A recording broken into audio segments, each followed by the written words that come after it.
Hey guys, today I'll be sharing my updated Facebook ad strategy for 2020 that will work for any budget. This is a full Facebook ads course for dropshipping that will take you from setting up your first advertisement to setting up an effective retargeting campaign, all the way to scaling your product to 5 figures a day. Even though we're going to start with the basics, I highly recommend that you don't skip ahead because I'll be showing you my full ad strategy for scaling stores like this quickly to 7 figures. And you won't be able to adapt my strategy for your own situation if you skip the basics. Let's get started. First off, just to prove to you guys that I know what I'm talking about, let me just say that I've personally spent over $5 million in Facebook ads, and I hope to share that with you today in this video. So how much do you need to get started? If you're trying to dropship a single product like we recommend, the size of your ad budget depends entirely on the pricing of your product. The general rule of thumb for properly testing a product is to start with an ad budget that's at least 20 times the price of your product. The price that I'm referring to here is the price that you're listing the product for on your store. For our example today, we'll start with an advertising budget of $500, and using the ad budget rule, this will allow us to properly test a product that is $25 or less, and that product will be this LED closet light that I found on Ecom Hunt. If you're having trouble finding a product for yourself, check out our video on how to make your first successful Shopify store. Now before we set up our first advertisement, I'll explain how Facebook ads actually work behind the scenes so that you can adapt our strategy to your own unique situation. This is what you absolutely need to know before running your first ads. The first thing to understand is that Facebook ads are organized in a pyramid structure. At the top level are campaigns, in the middle are ad sets, and at the bottom are ads. Basically, this means that in each campaign, you can have multiple ad sets, and in each ad set, you can have multiple ads. This will make more sense as we go through an example later, but for now, you should know that together, these 3 levels give you access to Facebook's most powerful tools, which is user data and their algorithm. Facebook gathers thousands, if not millions, of data points on their users, like age, gender, and habits, then sorts all of this information to group users into thousands, if not millions, of unique categories. By categorizing their users, Facebook gives advertisers a huge advantage by allowing them to target very precise groups of people. The great part is that you, as the advertiser, don't have to know exactly who to target, because Facebook has a very smart prediction algorithm that can find the customers for you. Their powerful prediction algorithm will let you find tons of potential customers with high accuracy and minimal audience research through a feature called the pixel. The pixel is essentially a bridge between your customers' data and Facebook's prediction algorithm. By installing the pixel on your store, Facebook gets to track user behavior as they watch your ad and visit your store. As more data is fed through the pixel, their algorithm's predictions become more accurate and Facebook optimizes your advertisements towards the right groups of users. Now let's see how all of this information applies to our actual ad strategy. In total, the strat involves 5 different phases for testing and scaling a product. But first, you must have a few different creatives to test. The creative is a term that refers to the photo or video that you will use as an advertisement. If you don't know how to make an effective creative, check out both of our free courses on our YouTube channel for examples from our previous stores. To save some time, we'll be using 2 basic photos as our creatives for today's example, but you should feel free to use videos instead. Just make sure to make more than one, since the creative will have a major influence on the performance of your advertisements, and you'll want to test more than just one. Now let's briefly go over what our ad strategy looks like. We'll start with phase 1, where we will test our 2 creatives across multiple audiences. Once we find a working creative and audience, we'll move on to phase 2, where we will scale the working creative and audience from the first phase. Once we collect enough data, we'll move on to phase 3, where we will test different lookalike audiences. When we find a working lookalike audience, we will then move on to phase 4, where we will scale the winning lookalike audience until we have enough data to move on to phase 5. In phase 5, we will test our creative with the biggest audience possible by giving no restrictions to Facebook on who to target. This is what we like to call the end game, and it's basically when you can let your ads run on complete autopilot at max scale and just watch the money flow in. Before you get confused, this is just a general overview, and I'll show you how to adapt this strategy to your own unique situation as we go through the phases in detail. Now let's jump into Ads Manager to set up our first campaign. Let's get started with how you should set up your ads for phase 1. In this first testing phase, I'll do a full walkthrough explaining why I choose certain settings and what each setting does, so that you can modify things for your own unique situation. It might be a little slow, but you'll need to know these details because I'll be moving faster through the next 4 phases.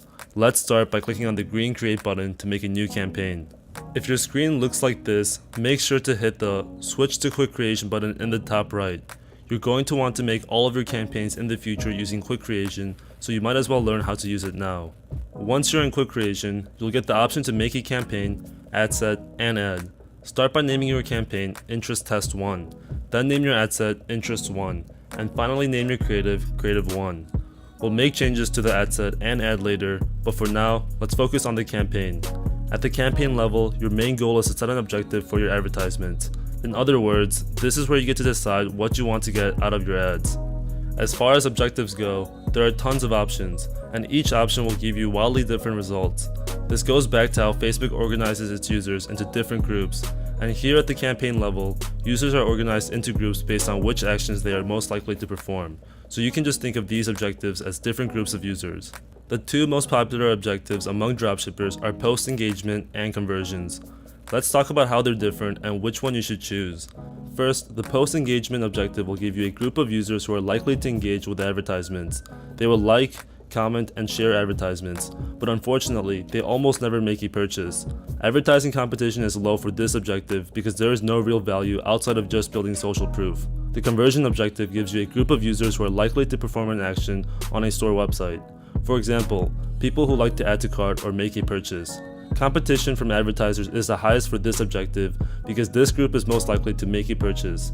This makes the price you pay per view on your advertisement much higher than the engagement objective. Now, a lot of dropshippers like to start with the engagement objective to cheaply test creatives and build cheap social proof, but we recommend that you start with the conversion objective for a few different reasons. Most importantly, performance on an engagement campaign does not translate into performance on a conversion campaign. For example, if you tested 10 different audiences in an engagement campaign and noticed that one of those audiences got super cheap engagements, that doesn't necessarily mean the same audience will perform well in a conversion campaign. Engagement campaigns also don't really give any valuable data to use later on. Almost all of the users interacting with your advertisements in an engagement campaign are low quality and not likely to make a purchase. Since your pixel can only make predictions based on the data you feed it, low quality data will result in very little optimization. Lastly, with engagement campaigns, the chances of making a sale are much lower, whereas with a conversion campaign, you could very likely make sales on the first day because your ad is being shown to a high quality group of users. For those reasons, I recommend that you always use the conversion objective when testing and scaling products. The only time that you might use a different objective is when you're setting up a retargeting campaign, in which case you could use the catalog sales objective, but we'll talk about retargeting later on. For now, set up your campaign using the conversion objective and then leave everything else as is, except campaign budget optimization, or CBO for short. You might want to leave this on or off depending on the pricing of your product. Turning on the CBO feature will let Facebook decide how much of your daily budget to allocate towards each ad set for the best results. Turning off the CBO feature will let you control the daily budget for each ad set yourself, rather than letting Facebook decide. The advantage of the CBO feature is that Facebook's algorithm can make decisions based on the data from all of the ad sets as a whole, whereas with the ad set level budgets, Facebook can only make decisions for ad sets individually. That might be a little complicated to understand, but the only thing you really have to know is that CBOs are better for more expensive products where more data is needed to optimize, and ad set level budgets are better for cheaper products where less data is needed to optimize. I'd say you should start with a CBO campaign if your product's price is anything above $15. Since our product's price is $25, we'll go ahead and leave campaign budget optimization turned on. If your product's price is greater than $15 like us, and you have campaign budget optimization turned on, you will now have to decide your campaign's daily budget. Unless your total budget is greater than $1,000, we recommend a daily budget equal to your total advertising budget divided by 10. In our case, we have a total budget of $500, so we'll start with a daily budget of $50. This will give you at least 10 days to test your product, and you will most likely make enough sales to continue testing further than 10 days. If your total budget is greater than $1,000, however, then you can set a daily budget of $100 for this phase. If your product's price is less than $15 and you have campaign budget optimization turned off, you should also divide your budget for 10 days of testing, but we'll talk more about ad set budgets in a bit. For now, just click on Save to Draft and a panel should pop up on the right side of your screen. This panel will have one extra option for your campaign called Bid Strategy. We've played around with all the different options, but have found lowest cost to be the most stable, and we use it for more than 90% of our campaigns. You could try manual bidding with some of the other options, but it's definitely not a requirement and we won't explain it in today's video.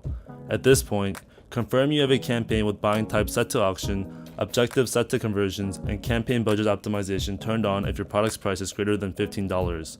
If CBO is turned on, make sure that the daily budget is a tenth of your total ad budget, and campaign bid strategy is set to lowest cost. If everything looks correct, let's move on to editing our first ad set by clicking on one ad set at the top of the editing panel. The main goal here is to choose an audience to target. Let's start by looking at the first section of options called conversions. Even though you already have your campaign's objective set as conversions, you must now define exactly what kind of conversion you're looking for. In our case, we are looking for purchases on our Shopify store, so we will leave the destination as website and then select our conversion event to be purchased. Some dropshippers might recommend you to start with a conversion event like add to cart, but we recommend against it. Setting your conversion event to add to cart not only reduces your chances of making a sale, but it also feeds lower quality data to your Facebook pixel, since Facebook will give you an audience that likes to window shop without making a purchase. So go ahead and set your conversion event to purchase right off the bat. Next, you'll find two sections for dynamic creative and offer. While these are interesting features, we personally don't use them too much, and we recommend you not to mess around with them until you have more experience. The next section of options lets you schedule your ads for certain times of the day, and it also gives you some different budgeting options depending on if you have CBO turned on or off. Now, regardless of whether or not you have CBO turned on, when you're making new ad sets, you should always schedule them to start at midnight the next day. It doesn't matter what time zone you're in, because Facebook will optimally spread your budget throughout the day based on the location you're targeting.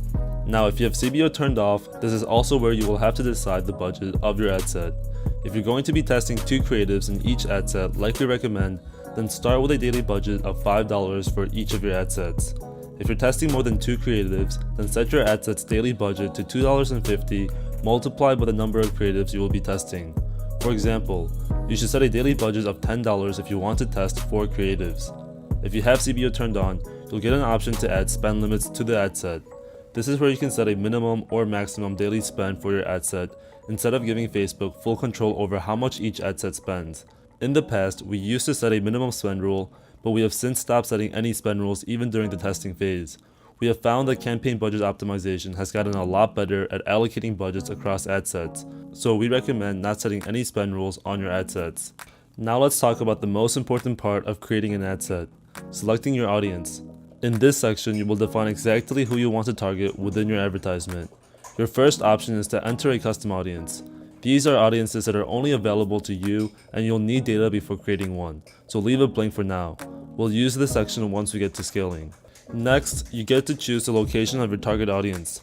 It's important that you choose the right countries for your product because results will be very different between locations.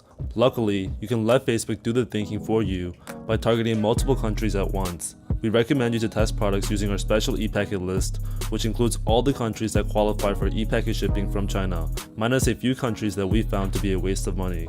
You can find the special e-packet list in our Facebook group at the top of the page. You'll also find a very engaged dropshipping community, which includes us, that would love to help you out. It's completely free, and the link to the group will be in the description. Next, you get the options to select age range and gender. We highly recommend that you leave both of these as is and give Facebook the chance to test a whole range of ages and genders. Unless your product is absolutely designed for either males or females, you should give Facebook a chance to find the perfect audience for you. For languages, you should set it to English all, unless your advertisement and website are in another language. Next, you get the option for detailed targeting, where you can narrow down audiences based on interests, behavior, and others. This is also referred to as just interest targeting, which is why we named our campaign Interest Test, since this campaign will be full of ad sets using interest testing. You'll have to get a bit creative here, but I wouldn't think about it too much either way. Just search for things using your common sense. For example, if you're selling dog toys, just search for dog and look at what comes up. As you can see, an interest called dog lovers is an option that would be a great choice. You can also target people based on things like relationship status, income level, education level, etc. My best advice is to just pick audiences that make the most sense with your product. In our case, we're selling the LED closet light, so I'll search for home improvement since I know these types of people like home appliance products. Now, besides using common sense, the only thing you should look out for when searching for an audience is the audience size.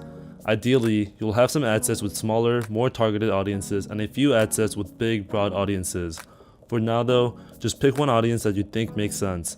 Then click the Exclude People button and remove Dropshipping and AliExpress as interests. This will prevent other dropshippers from seeing your ad and copying you. Now check the potential reach on the right to see your total audience size. If your remaining audience is less than 1 million people, you should turn on this option that lets Facebook expand your audience size. We've found that it helps when the audience size is small and highly targeted. Since our audience size is greater than 1 million, I'll leave it unchecked. Next up is an option to narrow down your target audience by connection type. This is a feature that we don't use and we recommend that you skip it as well. Next, you can choose the placements for your ads. This lets you decide where your ads are shown, such as on Facebook newsfeed or on Instagram stories. If you want to see the full list of placement options, click Edit Placements to open the full list of potential placements. As you can see, you can choose to place your ads based on device, platform, and individual spaces within each platform. We recommend, however, to go with automatic placement and let Facebook decide where to show your ads. Giving Facebook the most options possible will let you leverage Facebook's algorithm to give you the cheapest results on your advertisements. In the last section of options called Optimization and Delivery, you can leave it as is. We've heard from other big Facebook ad buyers that one-day click or view works well for them, but we've personally found that not to be the case. Feel free to test this one out for yourself, but I don't think either option will be the make it or break it for your ad's performance. Now the last thing to do for your ad set is to scroll back to the top of this panel and name your ad set based on your target audience. In our case, we'll name this ad set Home Improvement since that's the interest we're targeting. Before you move on to the ad level, make sure you have an ad set with conversion set to purchase, scheduled to start the next day, location set to ePacket, language set to English all, and interest selected, and dropshipping and AliExpress removed. If everything looks correct, let's move on to editing our first ad by clicking on one ad at the top of the editing panel. The main goal here is to upload our first photo creative to make a post that we can use as an advertisement. First, take a look under the identity section and make sure the correct Facebook page and Instagram page are selected for your business. Then, under create ad, leave the format option as single image or video. This is the most popular format for advertisements, and while carousel ads work as well, you should probably learn how to run regular image and video ads first. So go ahead and skip to the Add Media dropdown and upload your photo or video advertisement. If you're uploading a video, make sure to customize the thumbnail to something eye-catchy by clicking Edit Video, Thumbnail, and then Upload. It's important to note that the thumbnail or video for your advertisement cannot have too many words being shown. To see if your thumbnail or photo is okay, Google Facebook Text Overlay and upload your thumbnail or photo ad to the Text Overlay tool. Make sure you get an OK before continuing on to the next step. If you don't get an OK, redesign the thumbnail or photo so that there is less text being shown. You can choose to use less words or just shrink the size of your text. Once you get an OK for your thumbnail or photo, move on to the primary text section. This will determine the actual text being shown on top of your video or photo. This is where some of the creativity will have to come into play, but our basic format goes something like this. We start with a simple explanation of what the product can do for a customer. For example, don't get left in the dark with automatic LED motion lights. Then we follow it up with an offer like 50% off for a limited time. This is a typical scarcity angle that we like to use for our ads. Lastly, we finish it off with a strong call to action like Shop Now with 2 arrow emojis to the product page URL. Once you have the primary text filled out, add a headline. The headline will be the bolded text displayed next to the call to action button at the bottom of your ad. You can also get creative with this, but our basic format usually involves just using the name of our product. In this case, just automatic LED motion lights. Once you have a headline, add a description. This will be displayed underneath the headline and will only be shown on certain placements like Facebook newsfeed, so it's actually not the most important thing, but it's still something you should think about a bit. Our basic format usually tries to reinforce a sense of scarcity. In this case, we'll go with 50% off, limited time only. Now make sure your destination is set to website and add the URL to your product page. We recommend sending people directly to the product page to streamline the process between link click and purchase. You can then set the display link to your base domain URL so that it looks a little bit cleaner. This will be what's shown at the bottom of your ad, but it won't affect the actual URL that you're sending customers to. Next, set the call to action to Shop Now. This will be displayed on the button at the bottom of your ad. Then, confirm that your tracking is set to the Facebook pixel that's associated with your Shopify store. Finally, take one last look at the post and make sure that everything is correct. If it looks good to you, click the duplicate button to make a second copy of your ad for the second creative. You'll see this option to keep existing creatives, and you can leave it checked on, but it won't matter for this specific scenario because we'll be uploading a new creative anyways. Now click Duplicate, and you'll see the same ad has been duplicated within the same ad set. The second ad will be pretty much exactly the same as the first, so you'll only have to change a few things. First, change the name of the new ad to Creative 2. Then, scroll down and select Edit Image or Video, and change the image to the second creative you have.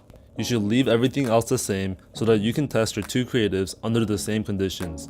You can mess around with the other options like primary text and headline once you find out which creative performs the best. Anyways, once you have the second photo/video uploaded and the name of the ad changed, go back to the ad set level by clicking on the Adset tab. Here, you should duplicate your ad set so that you can test your two ads across different audiences. The number of times you duplicate your ad set will depend entirely on your daily budget. If your campaign has the campaign budget optimization turned off, then you should dupe your ad set enough times so that the total daily spend is equal to 1/10 of your total daily budget. If your campaign has campaign budget optimization turned on, then take your total daily budget and divide it by 5. This will be the total number of ad sets in your campaign. In either situation, the idea is to give each individual ad an average spend of $2.50 per day. For our example, we have a CBO with a daily budget of $50, which is 1/10 of our total. Dividing the daily budget by 5, we will make 10 ad sets for the campaign. Since each ad set has 2 ads, this leaves us with 20 ads total and an average spend of $2.50 per ad. If your daily budget is higher than $50 however, we recommend against duplicating the ad set more than 10 times. Instead, you should opt to test more creatives within each ad set, while still following the rule for $2.50 in average spend per ad. For example, if your daily budget is $100, instead of creating 20 ad sets with 2 ads each, you should do 10 ad sets with 4 ads each. Notice that in both situations, the average spend per ad is $2.50. We recommend testing more creatives rather than more audiences at budgets higher than $50 because 10 ad sets will already give you a large enough audience range to make decisions about your creative, and adding extra audiences won't have a significant impact on your decisions. Remember, the goal here in the first phase is to find a winning creative and audience, and while 10 audiences covers a large range, 2 creatives won't give you a great idea of what's working. That is why you should opt to test more creatives instead of more audiences if your daily budget is greater than $50. Anyways, let's go ahead and duplicate this ad set 9 times so that we have 10 ad sets in total. Now use the suggestions feature under detailed targeting to come up with additional interests. You can also choose to widen your target audience by coming up with completely unrelated interests from your original. Remember to click on expand interest when potential reach is under 1 million, and also remember to rename your ad sets based on what interest they are targeting.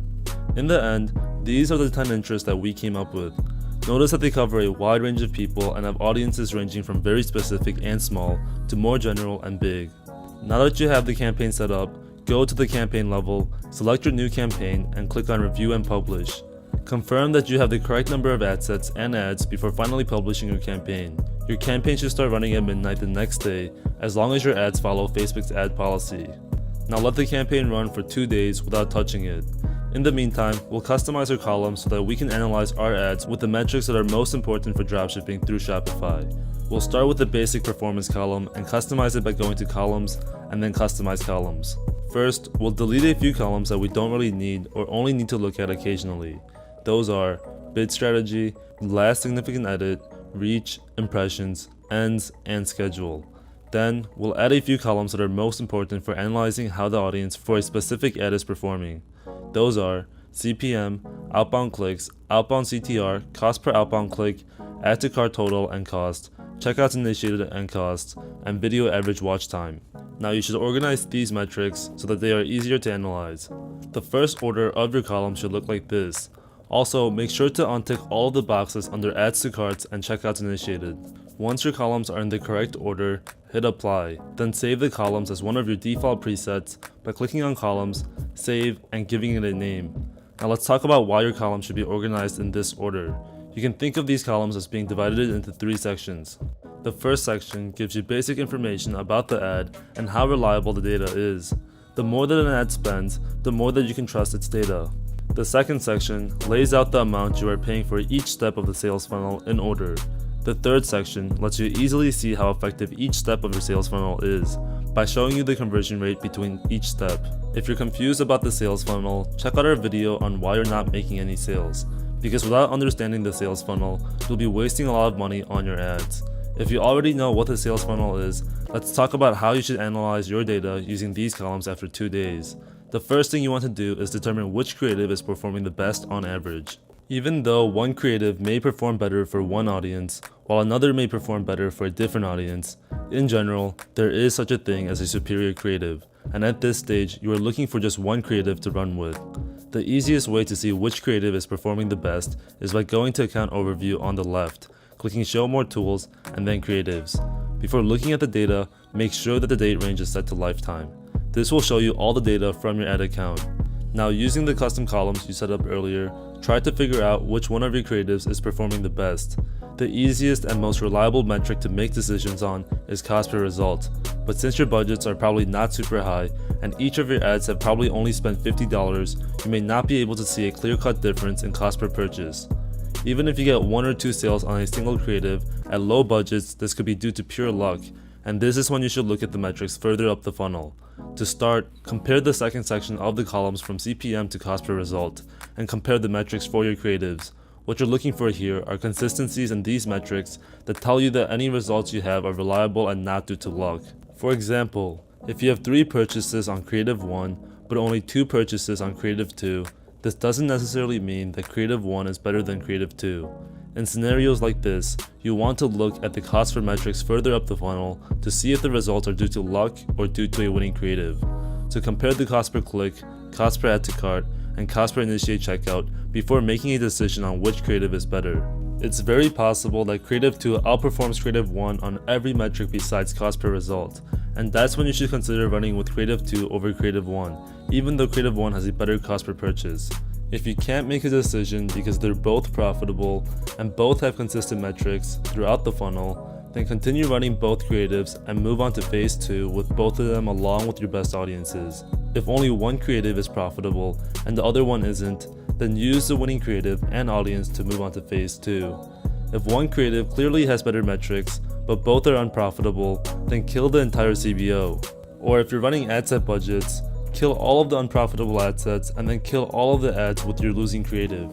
You could also choose to leave on some ad sets that you think might work but haven't spent enough money yet. If nothing is profitable and the metrics further up the funnel don't indicate that anything could become profitable, dupe your campaign and restart with new creatives.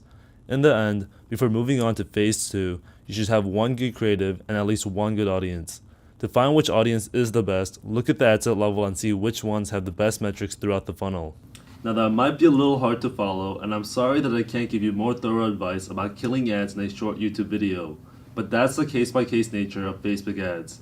It's essentially gambling with data and statistics. A lot of times you have to make guesses based on insufficient data because gathering sufficient data simply costs way too much money. If you want more information on the sales funnel and analyzing metrics, then I strongly recommend you to watch our YouTube video on why you're not making sales. I go so much more in depth about the sales funnel metrics in that video, and it should give you a much better understanding of what you're looking for. Anyways, before we move on to phase 2, I just want to remind you guys to hit that like button and subscribe if you want to learn more about dropshipping. Anyways, let's get started with phase 2. In phase 2, the goal is to scale your winning creative and interest profitably until you have enough data to move into phase 3. Also, now that we are out of the testing phase 1, I strongly recommend using only CBOs from here on out, regardless of your product's price. Here's why. Now that you have a creative and audience that are proven to work, CBOs have a much higher chance of becoming profitable compared to ad set level budgets. Higher budget CBOs also have a greater chance of performing well compared to high budget ad sets because the campaign will have much more data to work with. Anyways, this is how you should structure your campaign for phase 2. Set up the campaign with CBO optimization turned on, exactly the same way you would do it with phase 1, but this time use a daily budget of $100. Then duplicate the winning ad sets from phase 1 into your new campaign so that you have 5 to 10 ad sets inside your new campaign. If you only had one profitable ad set in phase 1, then duplicate it 5 times. If you had 2 winning ad sets, then duplicate them 4 times each. If you have 3 winning ad sets, then duplicate them 3 times each. If you have more than 3, then choose your best 3 ad sets and duplicate them 3 times. I recommend keeping the number of ad sets to under 10 total because the budget of your CBO will only be $100. And with 2 ads per ad set, you want at least $5 being spent on average per ad so that Facebook can optimize properly.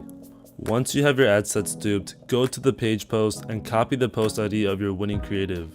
Then go back to Ads Manager, select your new campaign, and then go to the ads level for that campaign. Here, you should select all of your ads in the new campaign and click Edit. Then under Existing Post, click Enter Post ID and paste the post ID of your winning creative. If you are testing more than 2 creatives, you should also delete any extra ads for each ad set so that all of the ad sets are left with 2 copies of the same ad. If you have more than 1 winning creative, then you can have 2 options depending on your budget. If you have a low budget, then use the same structure I just outlined, but instead of 2 duplicate creatives per ad set, run both of your creatives under each ad set. You should still be left with under 10 ad sets total and 2 ads per ad set. If you have a higher budget, you could choose to run it using the campaign I originally recommended for this phase, and then run a duplicate with the other winning creative. This will leave you with 2 campaigns, each one running a different creative. In the end, you should be left with at least 1 CBO with a daily budget of $100, running 5 to 10 duplicate ad sets of your best audiences, each with 2 duplicates of the same ad. Run the CBO for 2 days, and again, you want to keep a close eye on your creatives and audience. If it's unprofitable and the other metrics don't look good, then you should restart with phase 1 using new creatives. If it stays profitable, you can try scaling by using our scale rule. We'll be using this scale rule for the rest of our phases, so keep this in mind. If a CBO performs well for 2 days and the winning audiences within it exceed 20 million people, then duplicate the winning audiences along with the creatives into a new CBO with twice the original CBO's budget. Then, if the duplicated CBO does well, you can continue scaling by duplicating the second CBO with double the budget again. These days, we try not to mess with the budget for a good campaign and choose to scale by duplicating instead.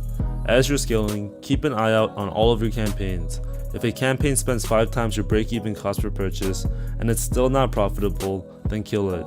Now, wait until you've spent at least $500 in total for the ad account, or if you're running video ads, wait until you have at least 2,000 people that have seen 75% of your video to make lookalike audiences and move on to phase 3.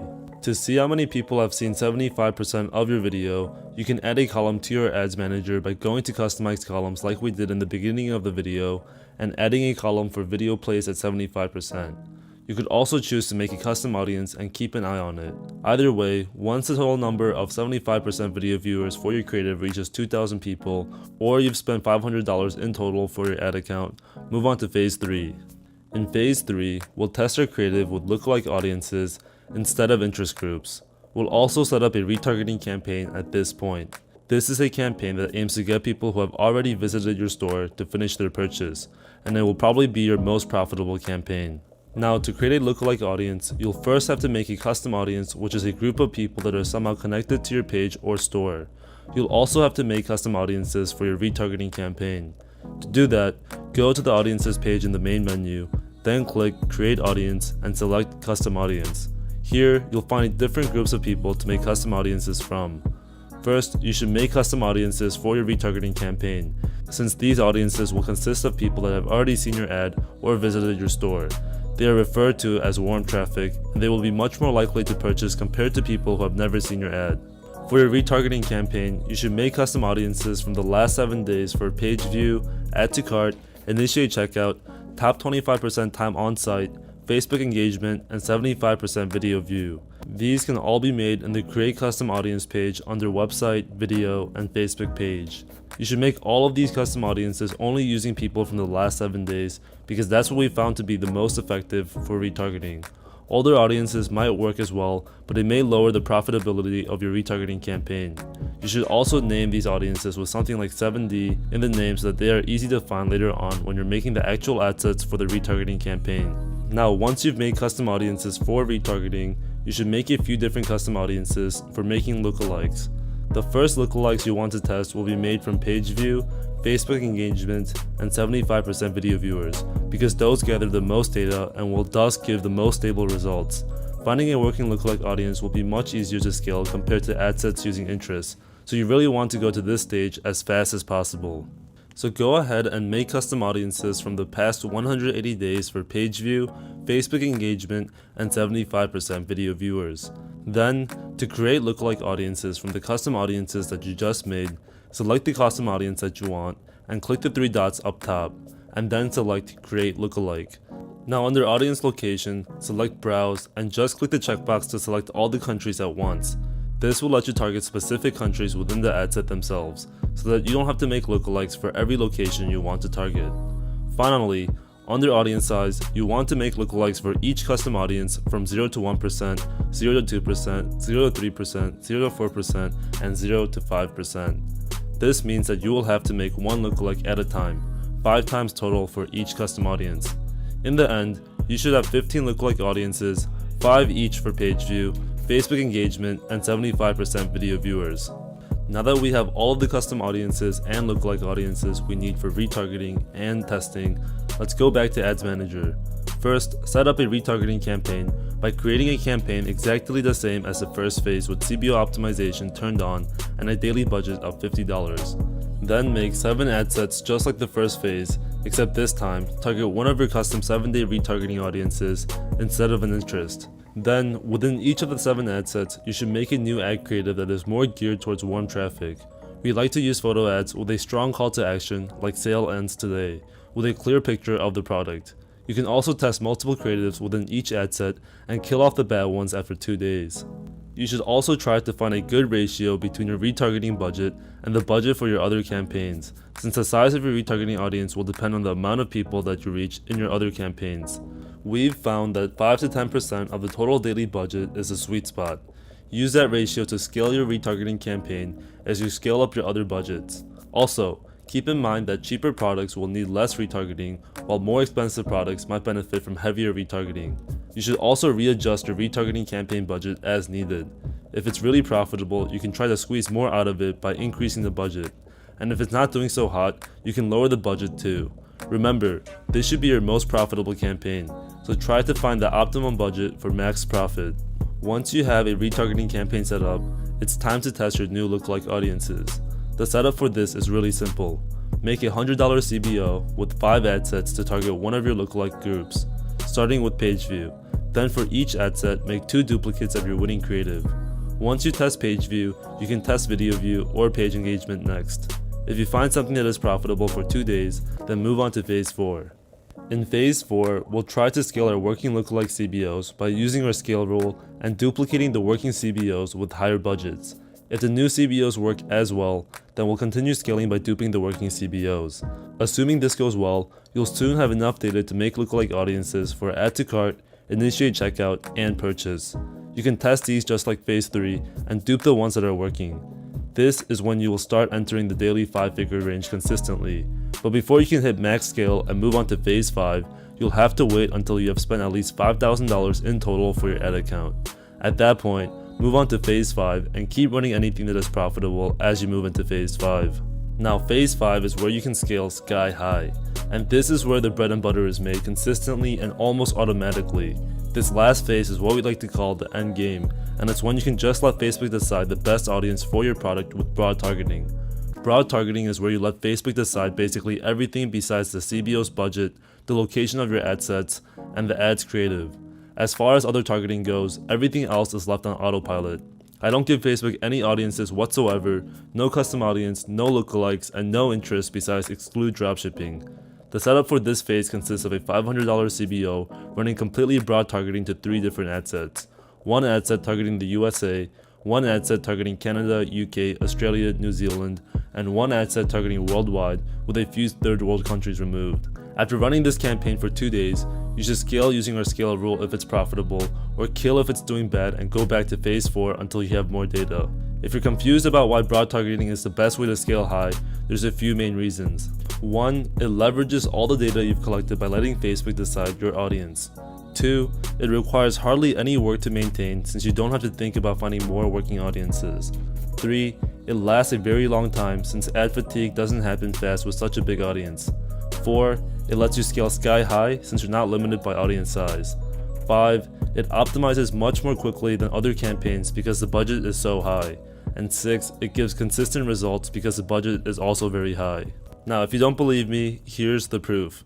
These are just 3 of our stores, and as you can see at their peaks, they're doing absolutely crazy numbers. Unfortunately, we've had to descale all of these stores due to some logistical issues that came with running operations this big, but rest assured, the endgame method continues to work to this day. A lot of people in our free Facebook group have also found tons of success with this method and have reached the end game themselves. So if you're having trouble getting to the end game, don't forget to join the Facebook group for free help from us and other successful members. Thanks for watching, guys. I hope you learned at least a few new things in this video and can apply it successfully for yourselves. If you haven't liked and subscribed already, we would really much appreciate it. But even if you don't, best of luck. I'll catch you in the next one. Peace.